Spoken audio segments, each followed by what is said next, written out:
So now we are going to focus on part 2, the application. And that's why I keep emphasizing on this part. It's very crucial and important that your CV and application goes together to give you the end result, which is interview. And in the interview, you need both these two to support you all the way to get you the dream jobs you're looking for. So it's very important that all three are aligned. Job applications are again a key part. Almost every single job that I have applied for, there is a job application. Job application is basically you telling them in more details what you are actually doing. So sometimes your CV details will be there. There is one crucial and very important part in the job applications, and that important part is called statement. Some people call it statement, some people call it cover letter, but they are almost the same. So whether you call it a cover letter or statement of purpose in some cases, basically what the company wants you to tell them, why are you fit for the job? That's a very crucial and important part. Some people try and spend so much time on working on their CVs, but they miss another most important part, which is called cover letter. So I would say it is 50% your CV, 50% your cover letter. So you need to focus on both sides. That's where the master CV come in handy. You look at the job description, you look at the person's specification, and you start answering that. Now, those two were new words. So each job that you apply for, they would have a job description. And beside the job description, there would be a person's specification. These two are very crucial. A job description basically tells you what are you going to do on day-to-day basis. What will include your job from day 1 to however long you're going to work there. That's going to give you a brief introduction of what that is. Then a person's specification, that is the most crucial part. What you need to do there is you need to put your whole focus, the whole aim of the cover letter is to answer the person's specification, not the job description, person's specification. Because that's where a company is telling you, not in the job description, but in the person's specification, that this is the kind of person we are looking for. These are the attributes that the person need to have in order to get the job, in order to be successful. So it's going to be qualification, it's going to be skills, it's going to be knowledge, it's going to be education. All these sections will be there and what they want. You need to do here is very important. What some people do, that is a mistake, and I did it once or twice as well. I just put everything, put it to ChatGPT, put the job description, put my CV, write me a very nice statement, and guess what? It do write it, and pretty decent one. Decent to you and me, and that's where we lose the job one more time. But don't worry, that's why I'm here, to guide you. So don't do that mistake. What you need to do is just take one part at a time. So you go with the education. You look at education. What are they asking for? Usually they will ask for a higher education, maybe a master's degree, maybe a bachelor's degree, maybe a PhD, whatever it is, whatever you're applying for. Just simply write that, yes, I have that. Another important tip here. So a senior recruiter gave me this tip, and it's very important.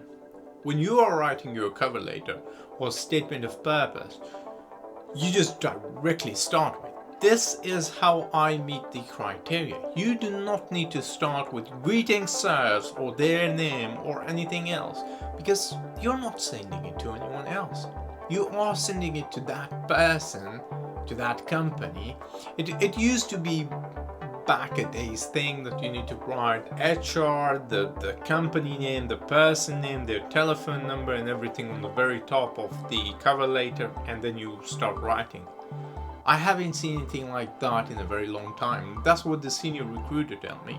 They are like 60, 65 years old, so they give me that knowledge that Don't do that mistake. What you need to do is just start directly with what? With the most important part, and that is start answering person specs. That will get you the job.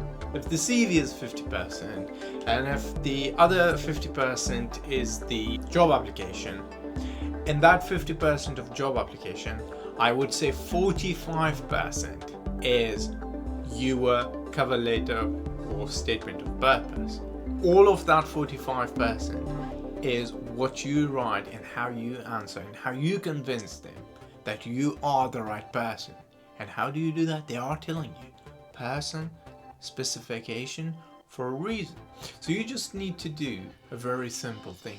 You just answer one by one, and if you do a good job at writing those, then you should be fine. Each person's specification, whatever company they are looking for a person to hire, they are going to have three criteria. The number one criteria is essential. Essential is a criteria where no matter who you are, if you are applying for this job, you need to have these no matter what. The second kind of criteria is the desirable criteria. The desirable criteria is so let's imagine it this way. There are two candidates. They both are equal and essential. Then they look at the desirable criteria. And whoever have more desirable criteria, they simply won. And then there is a third criteria. The third is additional. In the additional part, you can start putting the legal certification that you have, any volunteering work that you had done in the past. All of those could be counted toward that additional criteria. So basically, imagine if there are two candidates. They have equal and same essential criteria. They have equal and same desirable criteria. Then who's the winner? Basically, the winner would be the one who have more additional criteria there. That would be the winner. But it's not fair to say, what if it's two people, they both should get interviewed? Then what if there is 10 people? What if there is 20 people? That is where the company make very tough decisions and start selecting. Essential is like a must.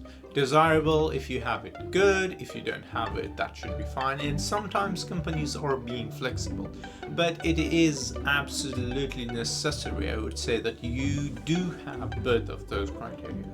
But the third, the additional one, that is the one where people neglect it. But I would say that is as important as the first two, because who knows, there might be a draw and you will get a job because you have an additional skill of how to do DJ. So you start with that and you just start answering one by one, directly get to that, no greetings, no nothing.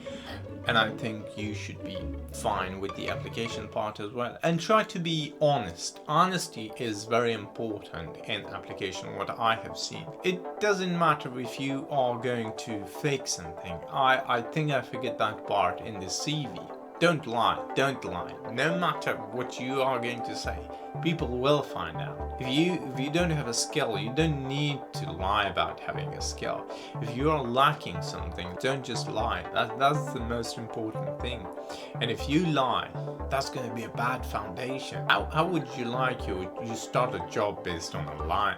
Maybe a skill that you don't even have, or maybe experience that you don't even have, or maybe a job that don't even exist in this entire world. I hope you get my point, but do not lie. In your CV and in your application, no lying. And we are done with part 2. I'll see you guys in part 3, which is going to be way more interesting, and that is called the interviews.